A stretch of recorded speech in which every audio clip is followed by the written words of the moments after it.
اعوذ باللہ من الشیطان الرجیم بسم اللہ الرحمن الرحیم یا بنی اسرائیل اذکروا نعمتی التی انعمت علیکم وانی فضلتکم علی العالمین واتقوا یوما لا تجزی نفس عن نفس شیئا ولا يقبل منها شفاعة ولا يؤخذ منها عدل ولا هم ينصرون۔ پارہ نمبر 1، سورۃ البقرہ، آیت نمبر 47 اور 48۔ یا بنی اسرائیل اذکروا، اے بنی اسرائیل، اے اولاد یعقوب، تم سب یاد کرو، نعمتی اللتی، میری نعمت وہ جو، انعمت، میں نے بخشی، علیکم تم پر، وانی، اللہ تعالیٰ فرماتے ہیں کہ اور بے شک میں نے، فضلتکم علی العالمین، میں نے فضیلت دی تم کو تمام جہان کے لوگوں پر، واتقوا، اور تم سب ڈرو، یومن، اس قیامت کے دن سے، یوم لا تجزی نفس عن نفس شیئا، کہ جس دن نہیں کام آئے گا کوئی نفس کسی نفس کے، کوئی جان کسی جان کے، کوئی شخص کسی شخص کے، شیئن کچھ بھی، ایک ذرہ برابر بھی کوئی کسی کے کام نہیں آئے گا، ولا یقبل منہا شفاعہ، اور نہ ہی قبول کی جائے گی ان سے کچھ سفارش، ولا یؤخذ منہا عدل، اور نہ ہی لیا جائے گا ان سے کوئی معاوضہ، ولا ہم ینصرون، اور نہ ہی ان کی مدد کی جائے گی۔ یہاں قوم بنی اسرائیل کو اللہ تعالیٰ کی طرف سے دوسرا خطاب کیا جا رہا ہے کہ بنی اسرائیل سے پہلے خطاب میں کچھ باتوں کا حکم دیا اور کچھ کاموں سے منع کیا۔ اب دوسرے خطاب کا آغاز بھی نہایت دلکش انداز میں کرتے ہوئے نعمتوں کی یاد دہانی کروانے کے بعد قیامت کے دن کی ہولناکیوں سے ڈراتے ہوئے بتلایا گیا ہے کہ دنیا کی عدالتوں میں اثر و رسوخ، سفارش، رشوت یا جرمانہ دے کر تم چھوٹ جاتے رہے، رب کبریا کی عدالت میں، اللہ رب العالمین کی عدالت میں مجرموں کا چھوٹنا محال اور ناممکن ہے۔ وہاں سچا ایمان اور نیک اعمال کے علاوہ کچھ بھی کام نہیں آئے گا۔ یہاں سے بنی اسرائیل کے عدالتی نظام کا اندازہ ہوتا ہے کہ انہوں نے کس قدر اسے تباہی کے گھاٹ اتار دیا تھا۔ آدمی کے ضمیر کو راغب کرنے اور جھنجھوڑنے کے لیے ہمیشہ سے یہ بات چلتی آ رہی ہے کہ دو طریقے ہیں، ایک انعامات کا وعدہ دے دو یا خوف دے دو۔ تو جب کسی کو لالچ ہوگا انعام کا یا خوف کا، اس کو وعدہ دلاؤ کہ آگے آنے والی زندگی میں آپ کے لیے خوف ہے، تو آپ کی بات ہمیشہ مؤثر ثابت ہوگی۔ تو یہاں خوف دلانے کے بعد احسانات کا ذکر کیا جا رہا ہے، کیونکہ پچھلے خطاب میں فرمایا تھا کہ اگر تم وعدے کی پاسداری کرو گے تو ہم تمہیں دوبارہ نعمتیں عطا فرمائیں گے، تاکہ ان کے ضمیر میں احساس اور حیا پیدا ہو، جس کی بنا پر وہ اسلام کی مخالفت سے باز رہیں۔ تو بنی اسرائیل یعنی حضرت یعقوب علیہ السلام کی اولاد، بنی اسرائیل یعنی اسرائیل کی اولاد، حضرت یعقوب کی اولاد، تو یہ بار بار قرآن کریم میں بنی اسرائیل کہہ کے اللہ تعالیٰ ان سے مخاطب ہیں۔ تو میں نے 12 مرتبہ بتایا کہ بنی اسرائیل کس کو کہتے ہیں۔ یہ حضرت یعقوب علیہ السلام کی اولاد تھی، ان کی طرف سب سے زیادہ انبیاء مبعوث ہوئے، پھر انہوں نے سب سے زیادہ انبیاء کو قتل کیا، پھر انبیاء کو ایسے پہچانتے تھے جیسے کو اپنی اولاد کو پہچان لیتا ہے، لیکن پہچاننے کے باوجود انبیاء کو قتل کر دیتے، کتابوں میں، اللہ کی کتابوں میں تحریف کر دیتے، کچھ چیز نکال دیتے، کو اپنی طرف سے شامل کر دیتے، پھر کہتے کہ ہمیں عذاب نہیں ہوگا، بس چند منٹ کا، چند سیکنڈ کا، اور چند دنوں کا ہمیں عذاب ہوگا، اس طرح کی باتیں کرتے۔ اور کم و بیش 80,000 کے لگ بھگ کم و بیش انبیاء بنی اسرائیل کی طرف مبعوث ہوئے۔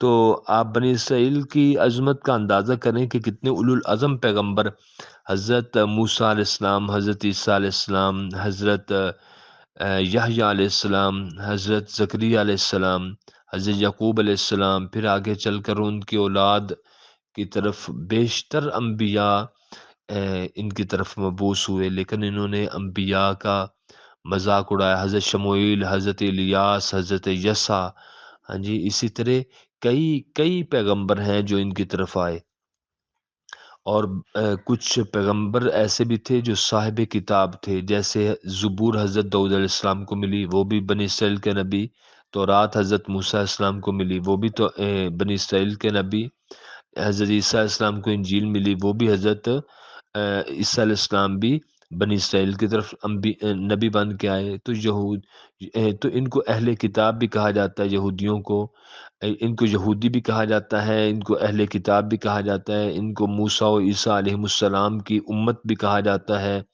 ان کو انبیاء کے اولاد بھی کہا جاتا ہے۔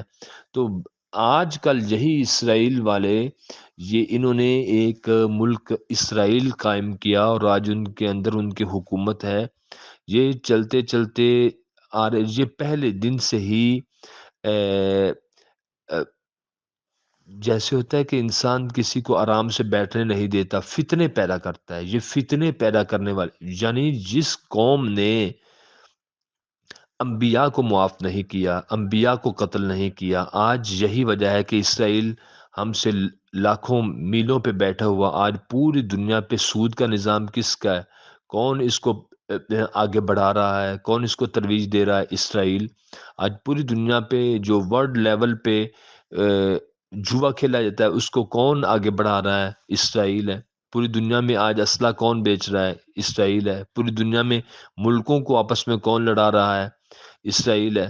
تو آئی ایم ایف ہو گیا، ورلڈ بینک ہو گیا، اسٹیٹ بینک ہو گیا، ان کے اوپر قرضے، اور ملکوں کو قرضے کون دیتا ہے؟ اسرائیل دیتا ہے۔ پھر لوگوں کو آپس میں لڑاتا کون ہے؟ اسرائیل ہے، جس کی بڑی پالیسیاں ہیں کہ جماعتوں کو آپس میں لڑاؤ۔ پھر یہی بات ہے، جیسے ہمارے ملک پاکستان میں یا اور ملکوں میں ہیں، کہیں مذہبی تعصبات ہیں، کہیں مسلکی تعصبات ہیں، اور بعض جگہ پہ رنگ و نسل کے تعصبات ہیں، اور اسی طریقے سے صوبائی تعصبات ہیں، لسانی تعصبات ہیں، مذہبی منافرت ہے۔ یہ ساری ان چیزوں کے بیج کس نے بوئے ہیں؟ اسرائیل نے تو بوئے ہیں۔ تو پہلے انہوں نے انبیاء کو قتل کیا، انبیاء کو انہوں نے سکھ کا سانس نہیں لینے دیا، اب جا کے اسلام کی مخالفت کر رہے ہیں۔ تو ہر بندہ سننے کے بعد، سمجھنے کے بعد جانچ لیتا ہے، اور ہر بندے کو پتہ چل جاتا ہے کہ اسرائیل اس وقت کہاں پہ کھڑا ہے۔ اور پاکستان کے اندر جتنے بھی لوگ ہیں بعض اسلامک ممالک میں، ان سب کے پاسپورٹ کے اوپر لکھا ہوتا ہے ناٹ ویلڈ فار اسرائیل، کہ آپ کا جو پاسپورٹ ہے یہ پوری دنیا میں آپ گھوم پھر سکتے ہیں، لیکن اسرائیل نہیں جا سکتے۔ کیوں نہیں اسرائیل جا سکتے؟ کہ وہاں پہ اگر کوئی مسلم چلا گیا تو وہ وہاں جا کے تعلیم دے گا، تبلیغ دے گا، تو ہمارے ملک کے لوگ پھر مسلمان بھی ہونا شروع ہو جائیں گے۔ تو اس لیے ہم نے لوگوں کو اسلام کی طرف تو آنے نہیں دینا، اور اپنا مذہب ہی بتانا ہے۔ تو نتیجہ کیا نکلے گا؟ کہ لوگ اسرائیلیوں کے گھروں میں اسرائیل ہی پیدا ہوں گے، اسرائیلیوں کے گھروں میں مسلمان پیدا نہ ہوں۔ تو یہی ایک سوچی سمجھی سکیم ہے۔ انہوں نے نیٹ تک بند کر دیا، کوئی اپنی جو رسائی ہے وہ دوسری چیزوں تک نہیں، اس کی رسائی کہ وہ نیٹ پہ کوئی اور تلاش کر لے، ان کا نیٹ مخصوص ہے۔ جیسے ہمارے ملکوں میں اردو لکھنے پڑھنے والوں میں اردو کی چیزیں زیادہ آگے لائی جاتی ہیں، ایسے ہر ملک ایک بہت بڑا وہ سسٹم ہے ان کا۔ بس اللہ تعالیٰ کی پناہ۔ تو یہ جو بنی اسرائیل والے ہیں، یہ ان کے اوپر اللہ تعالیٰ نے اپنے احسانات کیے۔ اب یہاں پہ اللہ پاک فرماتے ہیں، یا بنی اسرائیل اذکروا، اے بنی اسرائیل تم سب یاد کرو، نعمتی اللتی، جو میں نے نعمت دی تمہیں، انعمت علیکم، میں نے بخشی تمہیں وہ نعمت، علیکم تمہارے اوپر، وانی، اور بے شک میں رب نے فضل کیا، فضلتکم، فضیلت دی تم کو، علی العالمین، تمام جہان کے لوگوں پر۔ یعنی کہ بنی اسرائیل والو، تم اتنے اے، اے، ام، تمہارا اتنا بڑا مقام ہے کہ تمہاری طرف تو اولو العزم انبیاء آئے، صاحب کتاب انبیاء آئے، تو تمہاری طرف تو تمہیں تو چن لیا گیا، تمام جہان کے اوپر اللہ تعالیٰ نے تمہیں عزت بخشی، تمہیں فضیلت دی تمام جہان کے لوگوں پر۔ لیکن یہی پھر قوم تھی کہ جس نے پھر انبیاء کو جھٹلانا شروع کر دیا۔ اب یہاں پر ہم دیکھیں گے کہ بنی اسرائیل قوم کے اوپر اللہ تعالیٰ نے کتنے انعامات فرمائے۔ اللہ تعالیٰ نے ان کے اوپر 11 انعامات فرمائے، بنی اسرائیل پر 11 عظیم الشان احسانات فرمائے۔ تو ہم دیکھتے ہیں اور قرآن کریم سے دیکھتے ہیں، مطالعے میں یہ بات آتی ہے کہ وہ 11 احسانات کیا تھے۔ سورۃ الدخان پارہ نمبر 25، آیت نمبر سورت کی 30، وَلَقَدْ نَجَّيْنَا بَنِي إِسْرَائِيلَ مِنَ الْعَذَابِ الْمُهِينِ، ہم نے بنی اسرائیل کو ذلت آمیز عذاب سے نجات دی۔ سورۃ البقرہ آیت نمبر 50، وَإِذْ فَرَقْنَا بِكُمُ الْبَحْرَ فَأَنْجَيْنَاكُمْ، جب ہم نے تمہارے لیے دریا کو پھاڑا اور تمہیں نجات دی۔ سورۃ البقرہ آیت نمبر 52، ثُمَّ عَفَوْنَا عَنْكُمْ، یعنی بچھڑے کی پرستش کے بعد تمہاری جو توبہ تھی وہ قبول کر لی گئی، پھر ہم نے تمہیں معاف کر دیا۔ سورۃ البقرہ آیت نمبر 56 ہے، ثم بعثناکم من بعد موتکم لعلکم تشکرون، پھر ہم نے تمہاری موت کے بعد تم کو زندہ کیا تاکہ تم شکر ادا کرو۔ سورۃ البقرہ آیت نمبر 51، وَظَلَّلْنَا عَلَيْكُمُ الْغَمَامَ، اور ہم نے تم پر بادلوں کا سایہ کیا۔ سورۃ البقرہ آیت نمبر 57، وَأَنزَلْنَا عَلَيْكُمُ الْمَنَّ وَالسَّلْوَىٰ، اور ہم نے تم پر من اور سلوہ یعنی آسمان سے وہ کھانا نازل کیا۔ سورۃ البقرہ آیت نمبر 60، فَانْفَجَرَتْ مِنْهُ اثْنَتَا عَشْرَةَ عَيْنًا، پتھر سے 12 چشمے پھوٹ پڑے تمہارے لیے۔ تو سورۃ المائدہ آیت نمبر 20، وَجَعَلَكُم مُلُوكًا، اور تمہیں بادشاہ بنایا یعنی دنیا میں تمہیں حکمران بھی بنایا۔ سورۃ البقرہ آیت نمبر 47، وَأَنِّي فَضَّلْتُكُمْ عَلَى الْعَالَمِينَ، اور میں نے تمہیں اقوام عالم پر فضیلت دی۔ سورۃ المائدہ آیت نمبر 20، وَآتَاكُم مَّا لَمْ يُؤْتِ أَحَدًا مِّنَ الْعَالَمِينَ، اور جو کچھ تمہیں دیا سارے عالم میں سے کسی کو بھی نہیں دیا۔ سورۃ البقرہ آیت نمبر 87، وَقَفَّيْنَا مِن بَعْدِهِ بِالرُّسُلِ، کہ ہم نے حضرت موسیٰ علیہ السلام کے بعد بہت زیادہ رسول بھیجے۔ تو اللہ تعالیٰ انسان کو نعمت اور فضل سے نوازے تو اس کا شکریہ بھی ادا کرنا چاہیے۔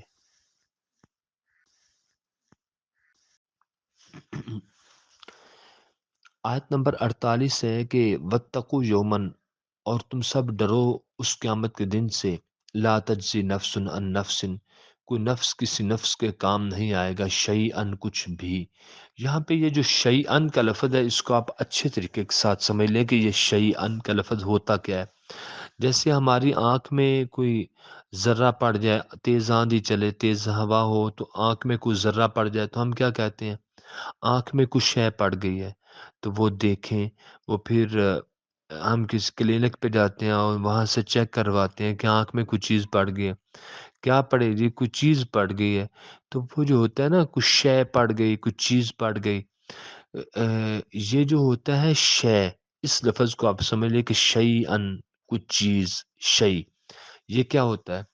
اس کی تعریف یہ بنے گی کہ وہ چھوٹی سے چھوٹی اکائی جو دو حصوں میں تقسیم نہ ہو سکے اس کو شے یا ذرہ کہتے ہیں۔ آنکھ میں کیا پڑ گیا؟ کچھ ذرہ پڑ گیا۔ آنکھ میں کیا پڑ گیا؟ کچھ شے پڑ گئی۔ ہم نے کبھی یہ تو نہیں نہ کہا کہ آنکھ میں ہمارے چھتیر پڑ گیا ہے، آنکھ میں ہمارے ٹیبل پڑ گیا ہے یا کرسی پڑ گئی ہے۔ یہی کہتے ہیں نا کہ ہماری آنکھ میں کچھ ذرہ پڑ گیا، ہماری آنکھ میں کچھ شے پڑ گئی ہے۔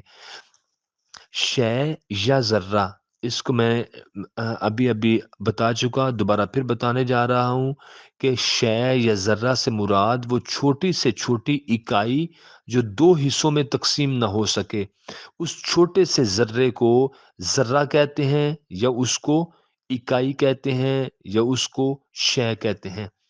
اب وہ جو چھوٹی سی ایک اکائی تھی، ذرہ تھا یا شے تھا، اب اس کی حیثیت کیا ہے؟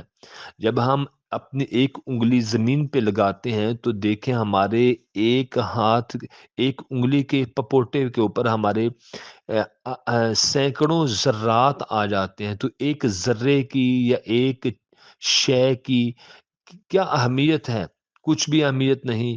اب اللہ تعالیٰ بھلا کیا فرما رہے ہیں؟ اب ہم آ جاتے ہیں قرآن کریم کی اس آیت کی طرف، سورۃ البقرہ آیت نمبر 48 کی طرف، کہ وَاتَّقُوا، اے تمام جہان کے لوگوں تم سب ڈرو، یومن، اس قیامت کے دن سے، لا تجزی نفس عن نفس شیئا، کوئی نفس کسی نفس کے کام نہیں آئے گا، ایک ذرہ برابر بھی کچھ بھی، شیئن کچھ بھی، ایک ذرہ برابر بھی کوئی کسی کے کام نہیں آئے گا۔ آگے ولا یقبل منہا شفاعہ، نہ قبول کی جائے گی ان سے کچھ سفارش۔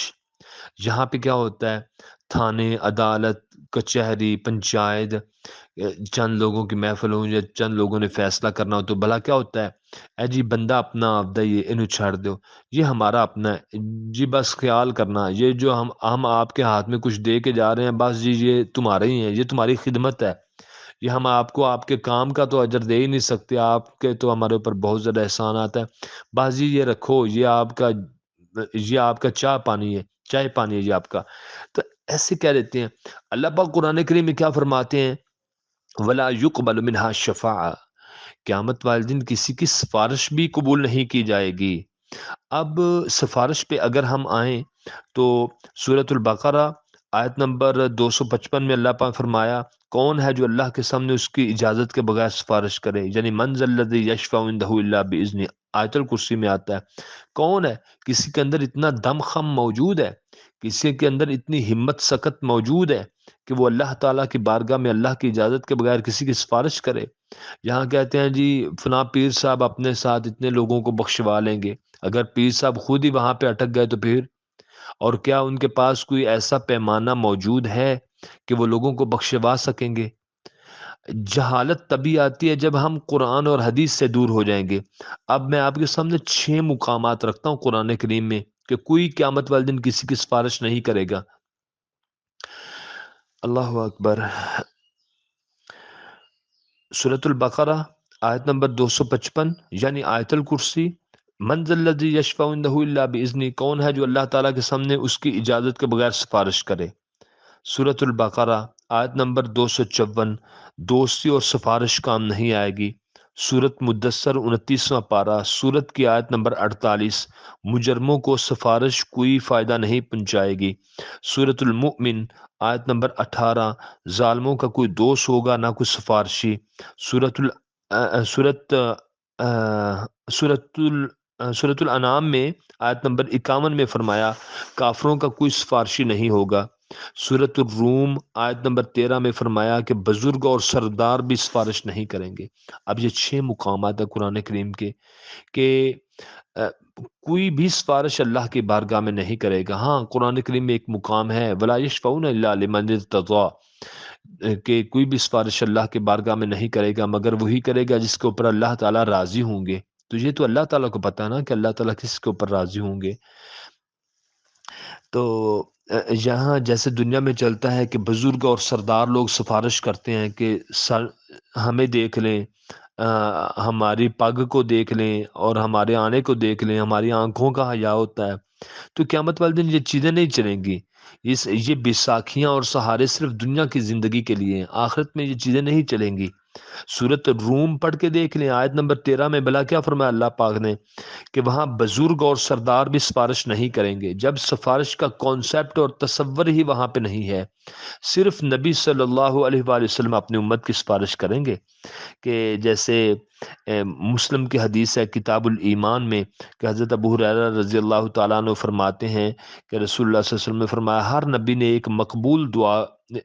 کی ایک مقبول دعا ہوتی ہے، ہر نبی نے اپنی دعا کرنے میں جلدی کی، میں نے اپنی دعا کو قیامت کے دن اپنی امت کی سفارش کے لیے بچا کر رکھا ہوا ہے۔ سبحان اللہ۔ وہ میری امت کے ہر اس شخص کے وہ میری امت کے ہر اس شخص کو فائدہ دے گی جو اس حال میں مرا کہ وہ اللہ کے ساتھ کسی کو شریک نہیں ٹھہراتا تھا۔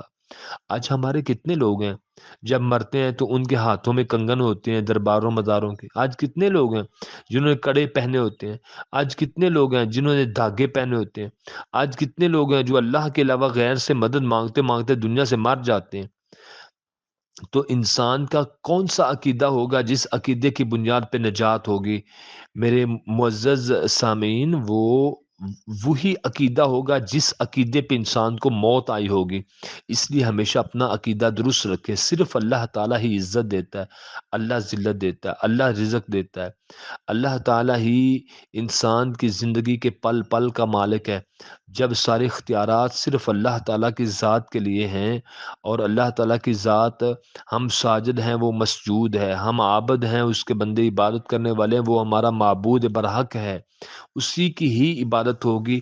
ہمارا اعتقاد، ایمان، فکر، سوچ سب اللہ تعالیٰ کی ذات کے اوپر ہونی چاہیے کہ اللہ ہی ہمارا معبود برحق ہے۔ جب ایک اللہ کی عبادت کرتا کرتا بندہ دنیا سے جائے گا، تو نبی صلی اللہ علیہ وسلم نے فرمایا جس نے اللہ کے ساتھ شرک نہ کیا، اگر کیا ہے تو توبہ کر لے۔ تو اللہ کے ساتھ کسی نے شرک نہ کیا ہو، اس حال میں وہ قیامت والے دن آئے گا، ہاں میں محمد صلی اللہ علیہ وآلہ وسلم اللہ کی بارگاہ میں پھر اس کی سفارش کروں گا۔ تو یقیناً ہم سب گنہگار ہیں، ہم سب کو نبی صلی اللہ علیہ وآلہ وسلم کی سفارش کی بہت ضرورت ہے، اس کے بغیر تو ہماری نجات ہی ممکن نہیں۔ جب سفارش کی ضرورت ہے تو اس کے لیے پھر ایک آئین، قانون اور دستور بنایا، وہ کیا ہے؟ اللہ کے علاوہ غیر کی پوجا پاٹ نہیں کرنی، صرف اللہ کی عبادت کرنی، اللہ کی پوجا کرنی ہے۔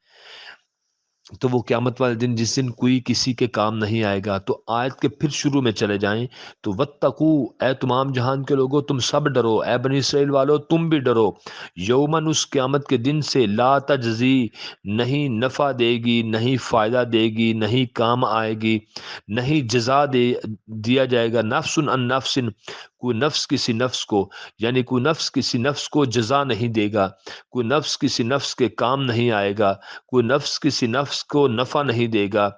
تو لا تجزی نفس عن نفس شیئا، ایک ذرہ برابر بھی، جس کو میں ابھی ایکسپلین کر چکا، تو کوئی ایک ذرہ برابر بھی، ایک اکائی برابر بھی، ایک چھوٹے سے